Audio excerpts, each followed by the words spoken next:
I hope that your week is off to a fantastic start. Mine is too. And my hope is that it's going to get even just a little bit better because today you are going to hear Rebuilding the Dream, my conversation with Ron Radziner and Leo Marmol from Marmol Radziner. I sat down with Ron and Leo to dig into why building in Southern California feels like an uphill battle and how we can actually fix it. And I couldn't think of two individuals that are more qualified to speak on the subject.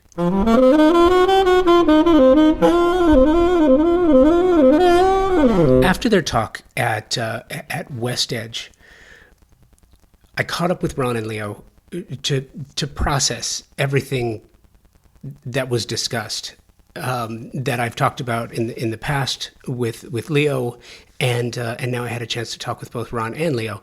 We're at a major inflection point in Southern California, and I wanted to know how their perspective has shifted since they started back in 1989. We dove into the quote unquote fucking NIMBYs.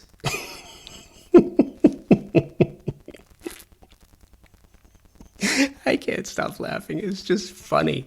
The skyrocketing costs of construction and why our current zoning laws are essentially a slow motion economic disaster. From the lessons of the Palisades fires to potential of prefab, which, by the way, they're actioning on now. If you check them out, and I'll put links in the show notes for you to see what they're working on. We explored what it actually takes to build a sustainable community when the deck is stacked against you. And by the way, I don't think this is all negative. I think that California in general, Southern California in particular, has been a testing ground. It has. It has been where creatives would go, and we've talked about this on the show before. If you've been listening for a while, you know where I'm going. Creatives have gone to California to try out new ideas and to test new theories. And with that comes building new things and building interesting things, but not always building good things. And when poor design is built, it makes everyone skeptical of what comes next. And that's where the NIMBYs come in. I mean, listen, NIMBYs have their role. They have their place. As long as, I think they serve to counterbalance the free-for-all that has taken place at times in California and California design. And, in this conversation with Ron and Leo, we talk about the cost of inequality. Ron shared his deep worry about the growing gap between the middle class and the ultra wealthy, and how rising construction costs are making it nearly impossible to provide housing for anyone in between. Zoning as the real bottleneck. The density myth. Leo pushed back hard on the idea that density is the problem. He pointed out that 72% of our residential land is locked into single-family homes, which simply can't support the housing volume needed. I have a number of theories and ideas on that. I get Leo's point. I don't think he's totally right, but I do understand where he's coming from. And Southern California has always been a subdivision community, even pushing out. It's always been that way. It's not like New York where everyone builds up, but they're starting to. And I think that will create opportunity, stopping the sprawl. There are issues there too, limits on community vetoes. The prefab opportunity with so many similar lots needing to rebuild in the Palisades in Altadena. Ron mentioned a massive opening for the high-end quality prefab construction to get people back into their homes faster. And I mentioned, by the way, by the time you hear this, they're launching a project. And the lessons from Lortondale, I brought up my move to Tulsa and the Lortondale community. It's a whole neighborhood of mid-century modern tract homes that are still intact, in demand, and haven't been commodified out of reach here in Tulsa. It's proof that mass-produced architecture can have a soul and stay accessible. I think what's interesting too is that for a couple of years now, we've been talking about modular and prefab architecture in California at WestEdge on public panels that you've heard here on Convo by Design. And since we started that, 2.5 years ago, and it happened before that, but it was realizing that this was taking place and happening in real time. And since then, you've started to see the momentum. And I do think that this is going to stick, and prefab and modular housing, in architecture, in residential projects, is going to be a massive thing in the coming years ahead. So with that, here's my conversation with Ron and Leo. I hope you enjoy it. You're going to hear it all right after this. At the highest level of design, the absolute best specifying designers, architects, landscape designers are all highly focused on the technology and performance of products and materials today. You have to, because the products you specify for your projects have to perform and they have to last. That's one of the reasons why I am so proud to be working with TimberTech. Their focus on the technical renaissance of synthetic decking is literally changing the conversation about innovation and performance. It pulls focus on 3 priorities homeowners have and expect from the products their designers and architects specify for their luxury projects. 1, aesthetics must match the overall design and fit visually. 2, durability and maintenance. I've told you about my board flipping stories from my own wood decks. Clients not only want beauty, but they want ease of use, and they want it to last for decades. 3, sustainably made. Clients are more conscious of the environment now, and they want the same of their materials. TimberTech hits each one of these elements with a product that not only meets expectations, they exceed them. TimberTech makes a synthetic decking that looks just like wood, color and embossed wood grain for a natural appearance. Their composite decking is technologically superior, as it has been created to last for decades, and it's manufactured with up to 85% recycled material. Their advanced PVC, vintage, and landmark collections have a Class A flame spread rating, making these products an amazing choice for wildfire-prone areas, which unfortunately continues to grow on the risk map. Check the show notes for more information about this and to find the nearest showroom or lumberyard where you can find TimberTech, or you can check them out directly, timbertech.com. This is so much fun for me. I am so grateful and appreciative for you doing this. Thank you for taking a little bit extra time to have the conversation. So much espoused. Do me a favor, sometimes when I have a conversation here at WestEdge, afterwards, I keep running through all the things that I talked about. And especially with Mayor, what's the takeaway? What's the takeaway from the conversation we just had, aside from the fucking NIMBYs, which, by the way, I want to get into in a minute. The fucking NIMBYs.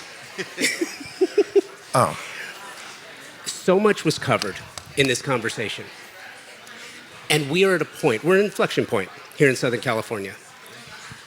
What's your take on this now, in contrast to when you were first starting out in '89, in regards to the manner in which you think about architecture and the way you think about how it fits and what its role is in Southern California?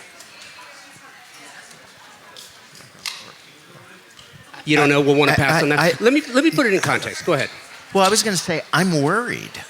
I'm worried because of the continued separation between the middle class and the extreme upper class. I'm worried about construction costs that continue to escalate and challenge any building project. I'm worried about our inability to provide housing for the middle class and the lower middle class and below.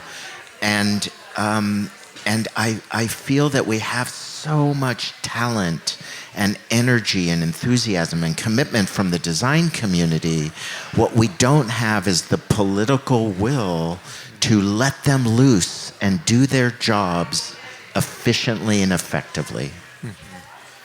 Yeah, no, it really is back to the planning and zoning laws that we have in the state. And hopefully, I think there really is the beginning of understanding that we need to change things in order to be able to build more quickly at a lower cost and with greater density. But it's going to be a long road. It's not easy. We're seeing little signs of hope, whether that's the ADU law or the kind of erosion, a little bit of CEQA, and the kind of easing of infill and urban housing requirements. But I think we have a long way to go. And certainly that ties to the Palisades and Altadena and the challenge that we face as a community to address what is, without a doubt, the greatest economic disaster that we've faced in our lifetime. Even in the Palisades, certainly, which will get rebuilt, it is being rebuilt. It's going to take time, but I think we're a bit disappointed that in some areas of the Palisades, certainly along Sunset Boulevard, that community really could take on a bit more density than it had previously. And yet at the same time, I don't think we'll see the zoning code change in a way that will allow that to happen. So we'll really rebuild exactly the way it was before. And this is where change is hard for people. I get that.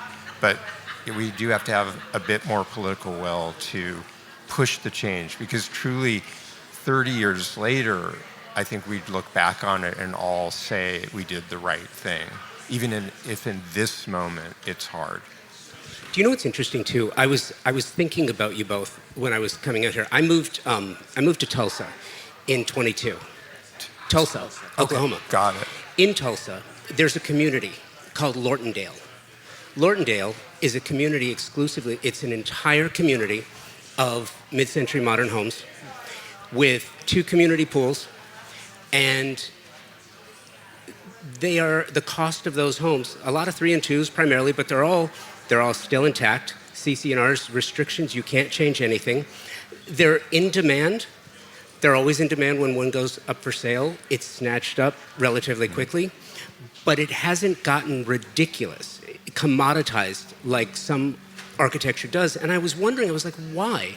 They're well built. It was tract homes, and tract homes have become the bad word in the industry. But I also feel on the flip side of that same coin, architecture's a language. But the language is changing. The vernacular is changing, but we don't seem to be changing with it as an industry as far as advocacy with the government. The executive order Mayor Bass signed afterwards, which led to 110% replacement value of the home. Well, density got us into this problem in the beginning. So now you're coming in and saying we're going to add to the density instead of focusing on infill or other potentially better spots to build. Southern California has remarkable places to build if you do it smartly. And what changes that? What's the linchpin? I don't think density got us into the problem. 72% of the land committed to housing is committed to single-family building stock. And the single-family home, as much as it has become our urban dream or our social dream, it's simply not a paradigm that we can support enough housing with. So I don't think density is the problem. I think in many ways it's the solution.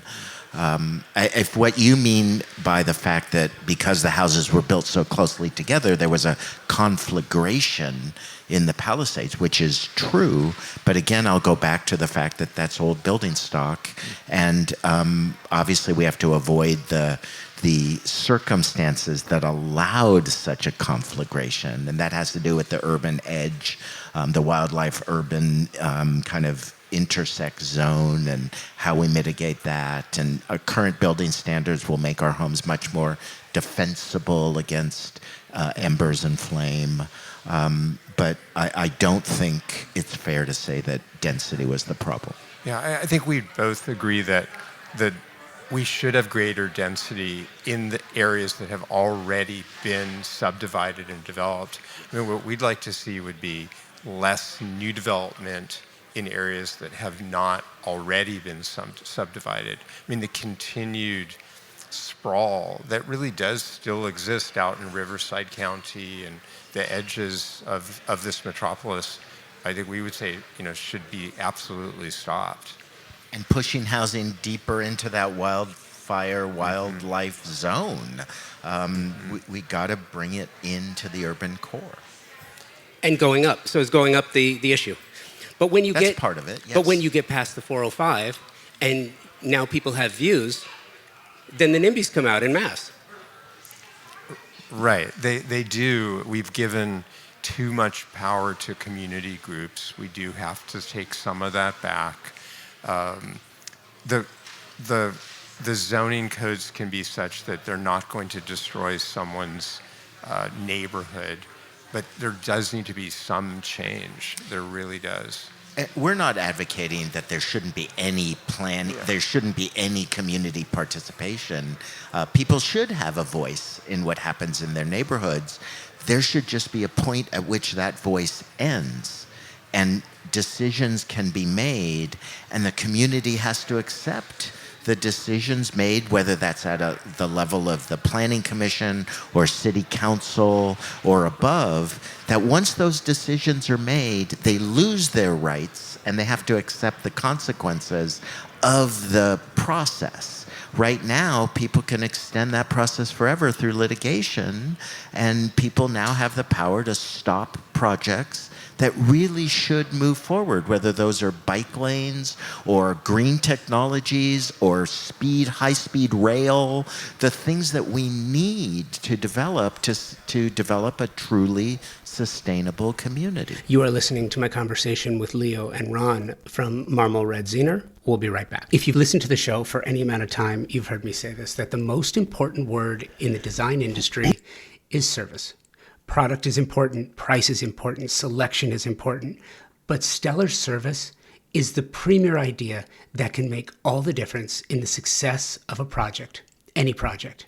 How design professionals like you demand great service and your favorite brands in one place with expert, knowledgeable, and non-commission sales professionals. It's really important. It means that their only incentive is your satisfaction. Pacific Sales, Kitchen and Home, a Best Buy company, has just that with over 60 years of experience in Southern California. Pacific Sales is your destination for exploration, advice, and inspiration.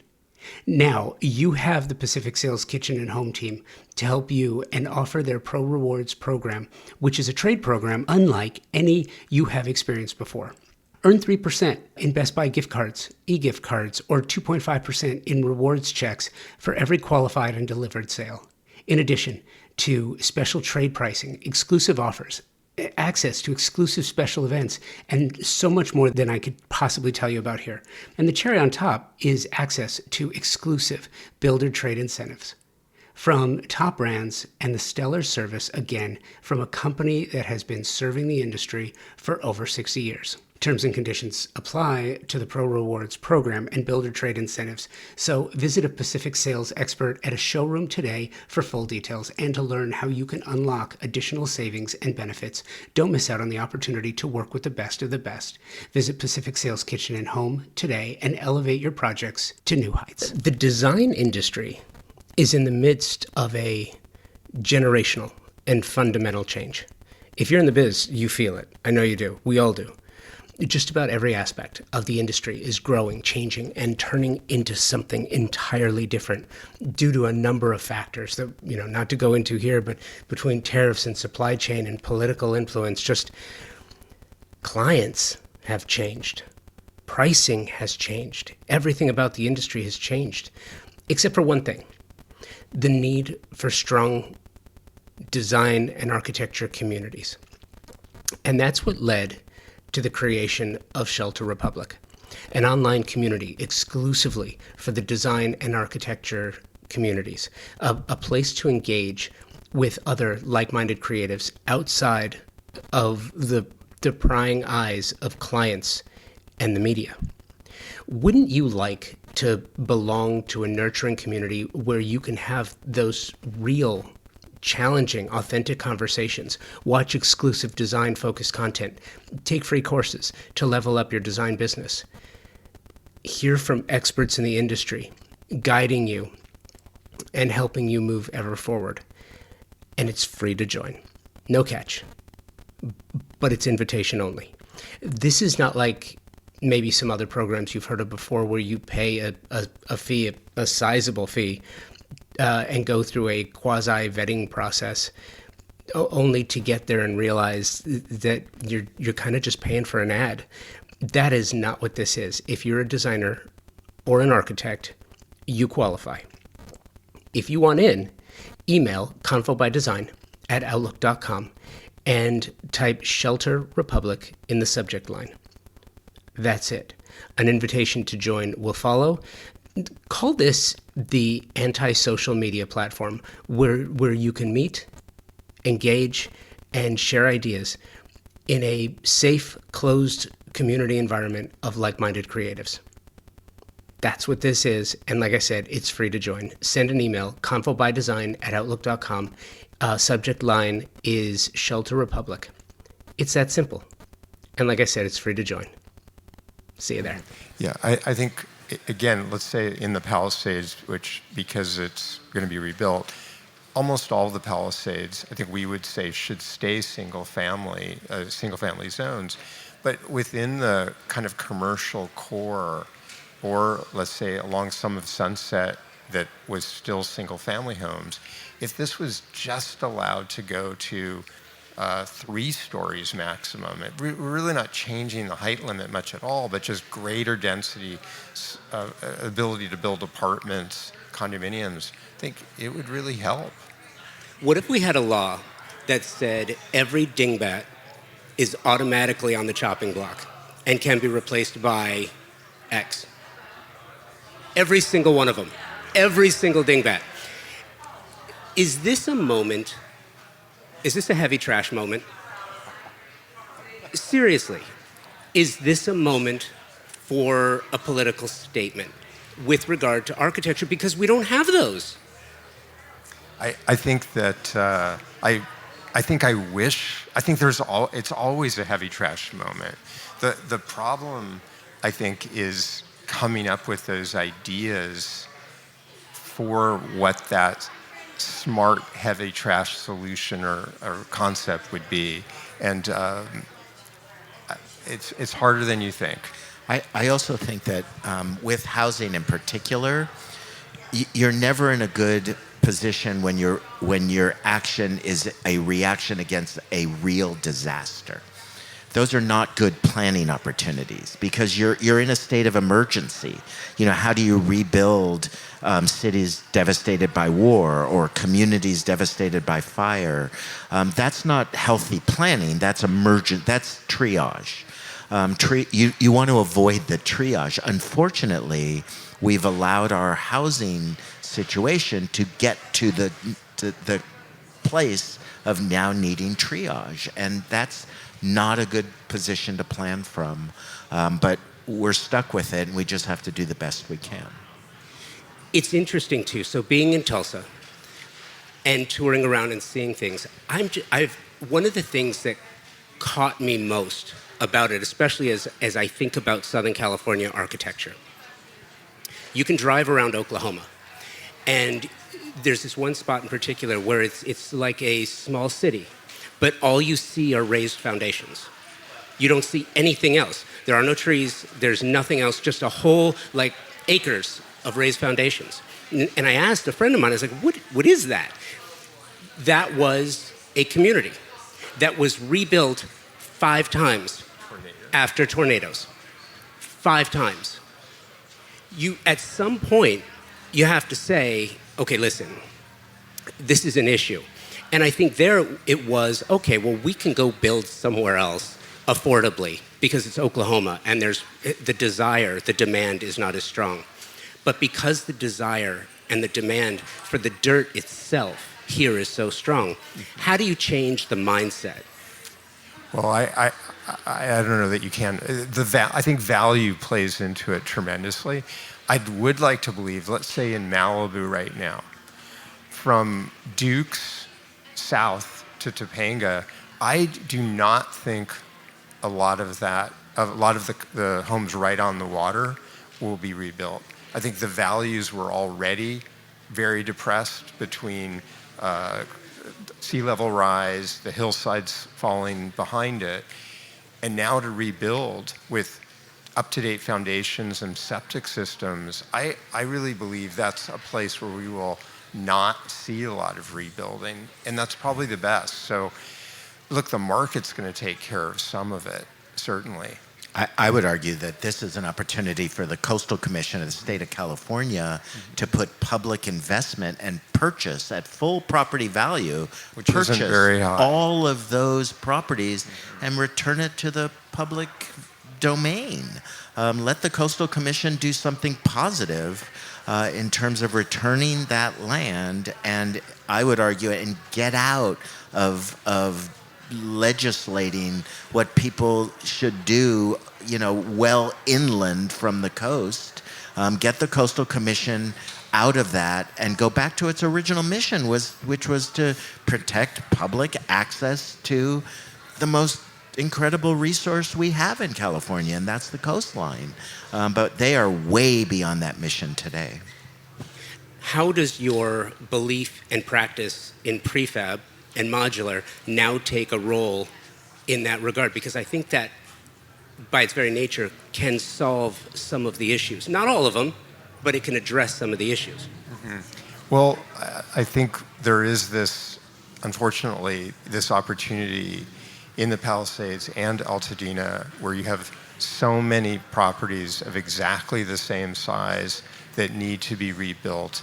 And so certainly, there are opportunities to be able to duplicate high quality construction that cares about exterior space as much as interior space in a cost effective way, quickly, using prefab. And I think that's what we really hope to be doing.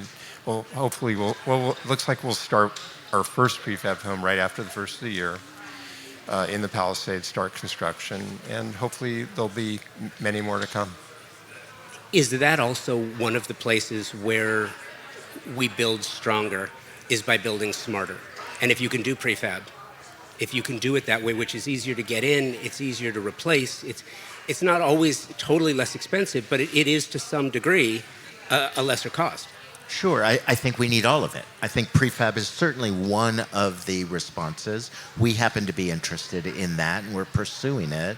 But I think we need it all. We need site-built projects. We need we need every possible building type. We're talking in the Palisades alone over 9,000 structures. And so the volume of the work is quite overwhelming. Think of the time it took to build all of that to begin with, and now it has to be rebuilt all at the same time.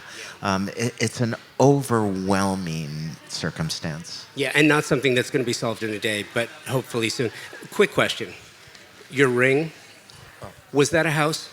Was that from a house? No. Ron designed the Marmol Radziner jewelry. You don't have any? I'm asking because the idea of where this house, it came from a project that made into jewelry. Yeah. Was it a house? No. Okay. No. It's just brass pipe. But well, I like it anyway. Thanks so much. Thank you for doing this. We don't do Marmol Radziner prefab or jewelry But you're going anymore. To now. Merchandising Prefab, yes. is everything. Yes. Thank you for doing this.